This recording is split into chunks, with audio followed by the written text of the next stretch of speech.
Hello and welcome to Inside Indiana Business. I'm Gary Dick. Well, Governor Eric Holcomb and Indiana Secretary of Commerce Jim Schellinger have returned from their second Trans-Pacific trip in less than a month. First it was Japan and South Korea, then a trip to China, and finally India. The delegation met with business, government, academic leaders at each stop. Why the increased interest in global markets? Well, to answer that question, I'm pleased to be joined by Indiana Secretary of Commerce Jim Schellinger. As always, Jim, welcome to the program. Thank you, Gary. We'll get right to it. A lot of travel, a lot of miles visiting in those destinations.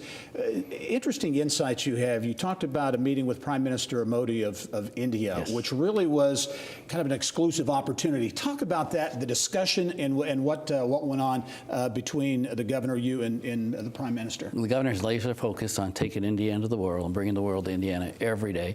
And he says the winners are the ones that show up to play. So we were granted an audience with Prime Minister Modi, and we were taken back at how well he knew Indiana. And of course, he coined the governor's phrase, you can't even spell Indiana if you don't start with India. But he knew our background, he knew our educational background, he knew our history of sports statewide, and he basically campaigned on three things. The first thing was on expanding their cultural reach, their educational reach, and also on sports as a health thing. They have 1.3 billion people in the country, and he wants to be more than just a cricket state. So he basically asked the governor if Indiana would partner with all of our different leaders in sports, college and professional, amateur sports, if we would partner with him, knowing that we get the NBA All-Star, we have the NCAA here, partner with them specifically to help him develop his vision for India in sports, which is probably the highest honor we could get.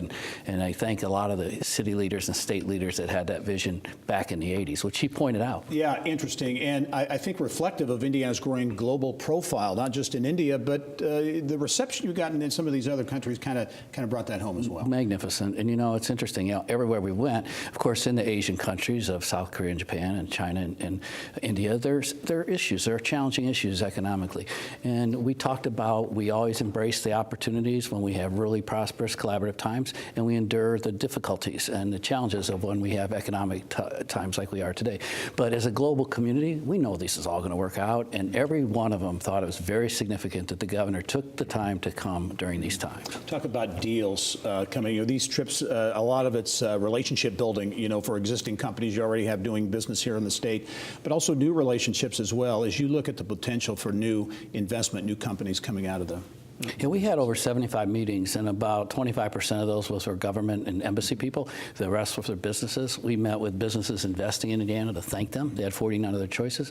We met with our Indiana businesses overseas, but we always bring back trips. We'll bring back 3, 4, 5 trips from this. We just recently announced the Gordon Foods yesterday, and Gordon Foods is a company in Westfield, 400 jobs, $160 million capex. Schellinger, we visited with Hitachi. They told us when we were there they were going to increase Schellinger up in northwest Indiana.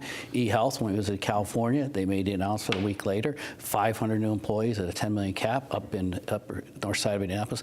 And Toyota Princeton, when we were in Toyota having dinner at Toyota headquarters, they announced they were going to expand the Princeton plant by 600 people and put a $1 billion investment. Yeah. So when we show up, our batting average soars. Yeah, and so these trips, and you took along with you a number of mayors and other representatives from around the state. These are of increasing importance when it comes to economic development. It's not just focused here on Indiana, the Midwest, the U.S., but really the globe. Absolutely. We are a global economy, and the world gets smaller and smaller and smaller, and so we hit all 49 other cities. Sometimes we act as a nation. Sometimes we act as individual states, and this is a full contact sport. And I go all over the country to the other 49 and all around the world. Because again, we want to build our state economically and from workforce outside in. Gary, we had 31,800 people migrate to Indiana last year for jobs. It's the first time, it's 2 years in a row we've had in-migration, but 31,800 to come for our workforce program. And good to see that those numbers turn around. Very, very important. Very quickly, Routes America Conference is coming up. The possibility, 50-plus nonstops now at the airport, a record number, but you really feel that this really big conference can potentially lead to maybe more activity. This is transformational. To have over 1,000 people come, route planners from 80 airlines, 300 international airports, and 50 tourism authorities.